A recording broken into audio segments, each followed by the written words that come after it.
ভিডিওটাতে ক্লিক করার জন্য তোমাদের সবাইকে অসংখ্য ধন্যবাদ। আশা করি তোমরা প্রত্যেকেই সুস্থ রয়েছো, ভালো রয়েছো। আজকের ক্লাস আমার প্রিয় মাধ্যমিক ছাত্রছাত্রীদের জন্য। তোমরা সবাই জানো যে মাধ্যমিকের সিলেবাস ভূগোলের ক্ষেত্রে অত্যন্ত কম করে দেওয়া হয়েছে।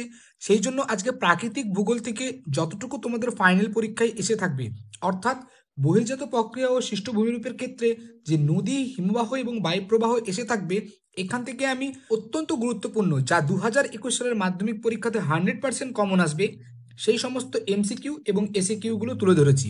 ভিডিওটা স্কিপ না করে প্রথম থেকে শেষ পর্যন্ত দেখো। এই ভিডিওটা দেখলে প্রাকৃতিক ভূগোল থেকে যেমনই এমসিকিউ এসে থাকুক না কেন, সেটার উত্তর তোমরা যথাযথ দিয়ে আসতে পারবে এবং ফুল মার্ক ক্যারি করতে পারবে।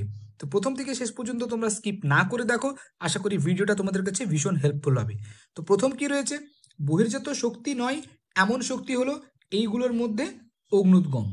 বহির্জাত শক্তির কাজের দ্বারা উপরের শিলাস্তর অপসৃত হয়ে নিচের শিলাস্তর উন্মুক্ত হওয়াকে কি বলা হয়? নগ্নিভবন। ভূপৃষ্ঠে সর্বাধিক প্রভাব বিস্তারকারী বহির্জাত শক্তি হলো নদী প্রবাহ। পার্বত্য অঞ্চলে নদী যতটুকু জায়গা দখল করে থাকে তাকে কি বলা হয়? তাকে ধারণ অববাহিকা বলা হয়। যে উচ্চভূমি দুই বা ততোধিক নদীগোষ্ঠীকে পৃথক করে তাকে কি বলা হয়? জলবিভাজিকা বলা হয়। ভারতের প্রধান জলবিভাজিকা হলো হিমালয় পর্বত। নদীকে জলচক্রের অংশ ধরা হয়, এর কারণ কি? কারণ হলো নদীর অববাহিকা জলচক্র পৃথিবীর মোট জলচক্রের একটি অবিচ্ছেদ্য অংশ। নদীতে জলের ক্ষমতা দ্বিগুণ হলে নদীর বহন ক্ষমতা 64 গুণ বাড়ে। এটা তোমরা সবাই জানো ষষ্ঠাঘাতের সূত্র অনুসারে। শুষ্ক অঞ্চলে আই আকৃতির উপত্যকাকে কি বলা হয়? শুষ্ক অঞ্চলে আই আকৃতির উপত্যকাকে ক্যানিয়ন বলা হয়। অপেক্ষাকৃত আর্দ্র অঞ্চলে আই আকৃতির উপত্যকাকে কি বলা হয়? গিরিখাত বলা হয়। পৃথিবীর গভীরতম গিরিখাতটি কি? কালীগণ্ডক নদীর গিরিখাত। বিখ্যাত গ্র্যান্ড ক্যানিয়ন গড়ে উঠেছে যে নদীতে, সেটা হলো কলোরাডো নদীতে। পৃথিবীর উচ্চতম জলপ্রপাত হলো সাল্টো অ্যাঞ্জেলো জলপ্রপাত। ভারতের উচ্চতম জলপ্রপাত কি? কুঞ্চিকল জলপ্রপাত। জলপ্রপাতের নিচে সৃষ্ট গর্তকে কি বলা হয়? প্লাঞ্চ পুল। মন্থকূপ সৃষ্টি হয় নদীর ক্ষয়কার্যের ফলে। পলল বেজনী গঠিত হয় পর্বতের পাদদেশে। তোমরা সবাই জানো পর্বত থেকে যখন নদী প্রবাহিত হয়, সেই নদীর পর্বত গাত্রের নিচে অর্থাৎ নিম্নে এরকম একটা পাখার মতো ভূমিরূপ সৃষ্টি করে, সেটাকেই পলল বেজনী বলা হয়ে থাকে।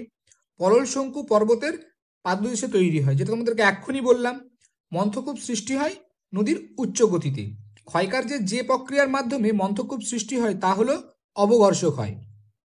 নদীবাগ সৃষ্টি হয় নদীর সমভূমি প্রবাহের মাধ্যমে। নদীর বাঁকা পথ ছেড়ে সোজাভাবে প্রবাহিত হলে যে হ্রদ সৃষ্টি করে সেটা কি? অশ্বক্ষুর আকৃতি হ্রদ। তোমরা সবাই জানো নদী যখন একটা প্রবাহিত হয় এবং নদীর যখন যে নদীতে খুব বাঁকের সৃষ্টি হয়, এই ধরনের বাঁকগুলোতে কি হয়? এই ধরনের বাঁকগুলোতে নদী এরকমভাবে সোজাভাবে প্রবাহ হওয়ার চেষ্টা করে, এবং যখন সোজাভাবে প্রবাহ হওয়ার চেষ্টা করে তখন এইটুকু অংশ অর্থাৎ এইরকম যে অংশটা রয়েছে এটা খুলে যায়। খুলে যাওয়ার ফলে যে হ্রদ সৃষ্টি করে এই হ্রদটাকে তখন আমরা কি বলবো? অশ্বক্ষুর আকৃতির হ্রদ। নদী প্রবাহ পথে নদীবাগ সৃষ্টি হয় ক্ষয় ও সঞ্চয় কার্যের মিলিত প্রভাবের ফলে। পৃথিবীর বৃহত্তম বদ্বীপ গঙ্গা ব্রহ্মপুত্র নদীর বদ্বীপ হচ্ছে পৃথিবীর বৃহত্তম বদ্বীপ। বদ্বীপ দেখা যায় নদীর নিম্ন গতিতে। পাখির পায়ের মতো বদ্বীপ। তোমরা সবাই জানো মিসিসিপি মিসৌরি নদীর বদ্বীপ হচ্ছে পাখির পায়ের মতো বদ্বীপ। বদ্বীপ দেখতে কেমন হয়? বদ্বীপ দেখতে মাত্রাহীন, বাংলা বয়ের মতো হয়। বিশ্ব উষ্ণায়নে সুন্দরবনের দ্বীপগুলির ক্ষেত্রমান আস্তে আস্তে কমছে। লোহাচড়া দ্বীপটি অবস্থিত হুগলি নদীর মোহনায়। ঘোড়ামারা দ্বীপের সাথে লোহাচড়া ও নিউমুর দ্বীপের কি অমিল রয়েছে? অর্থাৎ ঘোড়ামারা দ্বীপটি লোহচড়া আর নিউমুর দ্বীপের থেকে আলাদা। কোন অংশে আলাদা? কারণ এই তিনটি দ্বীপের একমাত্র এই ঘোড়ামারা দ্বীপেই জনবসতি অবস্থিত রয়েছে। লোহাচড়া বা নিউমুর দ্বীপে কোনো জনবসতি অবস্থিত নেই।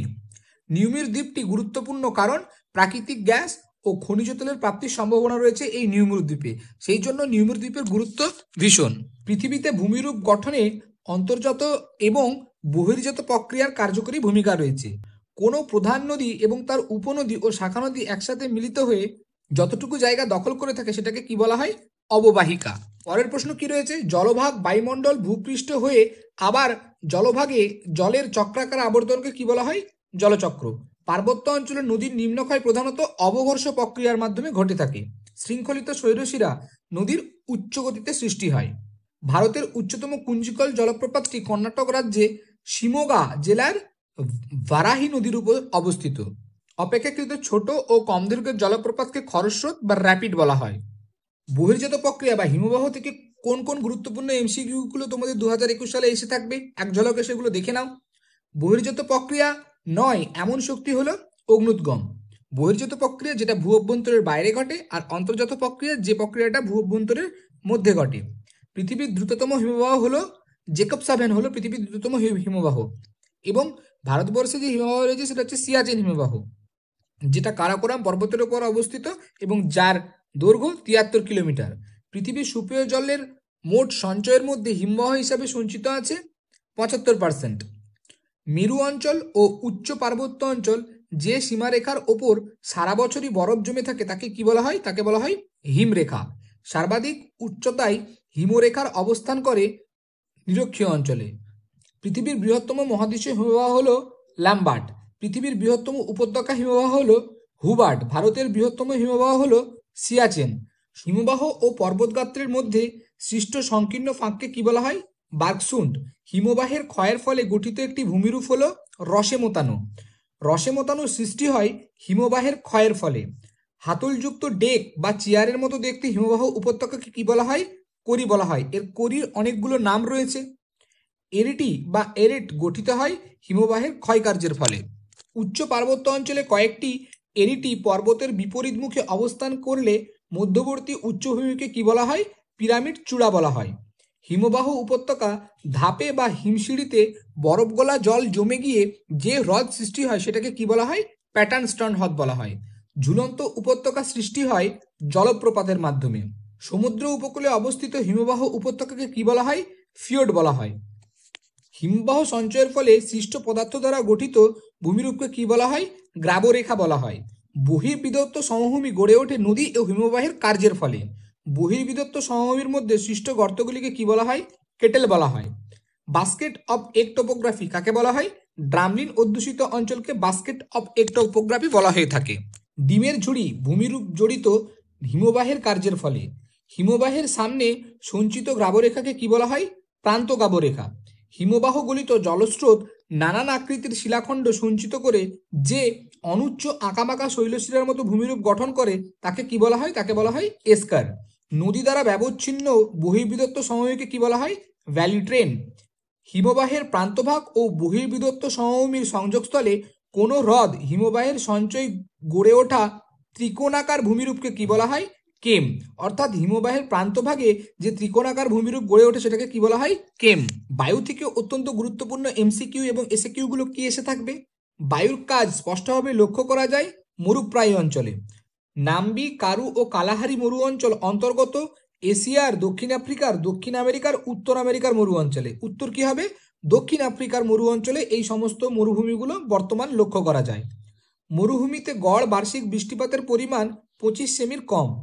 ভারতে বায়ুর ক্ষয়কার্যের মাধ্যমে ভূমিরূপের পরিবর্তন দেখা যায় কোথায়? রাজস্থান রাজ্যে। শিলাময় মরুভূমিকে কি বলা হয়? শিলাময় মরুভূমিকে হামাদা বলা হয়। বালুকাময় মরুভূমিকে কি বলা হয়? বালুকাময় মরুভূমিকে বলা হয়ে থাকে কুম। শিলার ওপর আঁচড় কাটার মতো দাগ, গভীর গর্ত, মৌচাকের মতো দাগ ও সৃষ্ট ছিদ্র হয়ে যে প্রক্রিয়া হয় সেটাকে কি বলা হয়? অবকর্ষ প্রক্রিয়া। মরু অঞ্চলে অপসারণের ফলে সৃষ্ট গর্তগুলিকে কি বলা হয়? ব্লো আউট বলা হয়। গৌর ভূমিরূপ গঠিত হয়, তোমরা সবাই জানো, বায়ুর ক্ষয়কার্যের ফলে।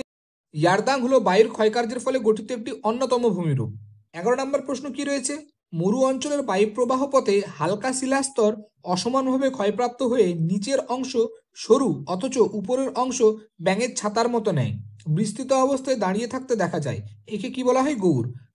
মরু অঞ্চলে বায়ু প্রবাহের পথে কঠিন শিলা অপেক্ষা কম ক্ষয় হয়ে প্রায় সমতল চূড়া বিশিষ্ট ভূমিরূপ সৃষ্টি হলে তাকে কি বলা হয়? তাকে বলা হয় জুইঘেন। মরু অঞ্চলে কঠিন ও কোমল শিলা উলম্বভাবে অবস্থান করলে কোমল শিলা অধিক ও কঠিন শিলা স্বল্প ক্ষয় পেয়ে খাড়া দেওয়ালযুক্ত সুড়ঙ্গের ন্যায় যে ভূমিরূপ সৃষ্টি করে তাকে কি বলা হয়? ইয়ারদাং। প্রায় সমতল মরু অঞ্চলে কঠিন শিলায় যেসব অনুচ্চ টিলা দেখা যায় সেটাকে কি বলা হয়? ইনসেলবার্জ। বৃহৎ গম্বুজাকৃতির ইনসেলবার্জকে কি বলা হয়? বোনহার্ট। বায়ুপ্রবাহের সমান্তরালে যেসব বালিয়াড়ি গঠিত হয় তাদেরকে কি বলা হয়? অনুদৈর্ঘ্য বালিয়াড়ি। দুটো হয়, একটা হচ্ছে অনুদৈর্ঘ্য বালিয়াড়ি এবং একটা হচ্ছে অনুপ্রস্থ বালিয়াড়ি। আধখানা চাঁদের মতো দেখতে তির্যক বালিয়াড়িকে কি বলা হয়? বারখান বলা হয়। লোয়ের সমভূমি দেখা যায় কোথায়? হুয়াংহু নদীর অববাহিকায় লোয়ের সমভূমি লক্ষ্য করা যায়। মরুভূমির শুষ্ক নদীখাতকে কি বলা হয়? মরুভূমির শুষ্ক নদীখাতকে বলা হয় ওয়াদি। পেডিমেন্ট গঠিত হয় কোথায়? বায়ু এবং জলধারার মিলিত ক্ষয়কার্যের ফলে পেডিমেন্ট গঠিত হয়। মরু অঞ্চলের লবণাক্ত হ্রদকে কি বলা হয়? মরু অঞ্চলের লবণাক্ত হ্রদকে বলা হয় প্লায়া। চলমান বালিয়াড়িকে কি বলা হয়? মরুভূমিতে চলমান বালিয়াড়িকে ধ্রিয়ান বলা হয়ে থাকে। ঝোপঝাড় ও উচ্চভূমির যে দিক থেকে বায়ু প্রবাহিত হয় সেই দিকের বালিয়াড়িকে কি বলা হয়? সেই দিকের বালিয়াড়িকে মস্তক বালিয়াড়ি বলা হয়। মস্তক বালিয়াড়ি কিছুটা আগে গঠিত বালিয়াড়িকে কি বলা হয়? অগ্রবর্তী বালিয়াড়ি, অর্থাৎ যে বালিয়াড়ি মস্তক বালিয়াড়ির পূর্বে গঠিত হয়। দুটি শিব বালিয়াড়ির মধ্যবর্তী বালিহীন করিডরগুলি রাস্তা হিসাবে গুরুত্বপূর্ণ ভূমিকা পালন করে। একে কি বলা হয়? একে ক্যারাভেন বলা হয়। অর্থাৎ ক্যারাভেন মরু অঞ্চলে বেশি লক্ষ্য করা যায়। লোয়েস হলো কি? লোয়েস হলো খনিজ পদার্থ সমৃদ্ধ হলুদ বর্ণের শিথিল অতি সূক্ষ্ম পললকণিক।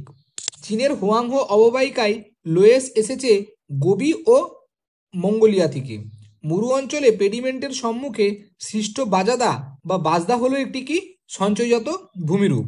ভারতীয় মরুভূমিতে জলপূর্ণ গর্তগুলি কি নামে পরিচিত? এটা ধাঁধ নামে পরিচিত। সাহারা মরুভূমিতে গৌরগুলিকে কি নামে পরিচিত? গারা নামে পরিচিত। ক্ষয়ের ফলে ইয়ারদাং তীক্ষ্ণ হলে তাকে কি বলা হয়? তাকে নিডল বলা হয়। জার্মান শব্দ ইনসেলবার্চ কথাটির অর্থ কি? দ্বীপশৈল। ভারতীয় মরু থেকে কোথায় লোয়েস প্রবাহিত হয়? পটোয়ারা মালভূমিতে প্রবাহিত হয়। আশা করি ভিডিওটা তোমাদের কাছে খুব উপকৃত হবে। ক্লাসটা থেকে যদি তোমাদের কোনো অসুবিধে থেকে থাকে অবশ্যই আমাকে নিচের কমেন্ট বক্সে সেটা জানিও। আজকে যেমন আমরা প্রাকৃতিক ভূগোল শেষ করলাম, পরের দিন আমরা আঞ্চলিক ভূগোলের সবথেকে গুরুত্বপূর্ণ এমসিকিউ এবং এসএকিউগুলো তোমাদের কাছে তুলে ধরবো। আশা করি সেই ভিডিওগুলো থেকে তোমরা অনেক উপকৃত হতে পারবে। যারা এখনও আমাদের অন্যান্য ভিডিওগুলো দেখোনি তারা আমাদের প্লে লিস্টে চলে যাও। প্লে লিস্টের লিঙ্ক নিচে ডেসক্রিপশন বক্সে দেওয়া থাকবে, সেইখান থেকে তোমরা সমস্ত ক্লাসগুলো পেয়ে যাবে। ভিডিওটা ভালো লাগলে ভিডিওটাকে অবশ্যই লাইক কমেন্ট শেয়ার করো এবং জিওগ্রাফি ম্যানিয়া চ্যানেলে নতুন হয়ে থাকলে অবশ্যই চ্যানেলটিকে সাবস্ক্রাইব করে পাশে থাকা বেল আইকনটিকে প্রেস করো আগামী দিনের নোটিফিকেশন পাওয়ার জন্য। সবাই সুস্থ থেকো, ভালো থেকো। Thank you.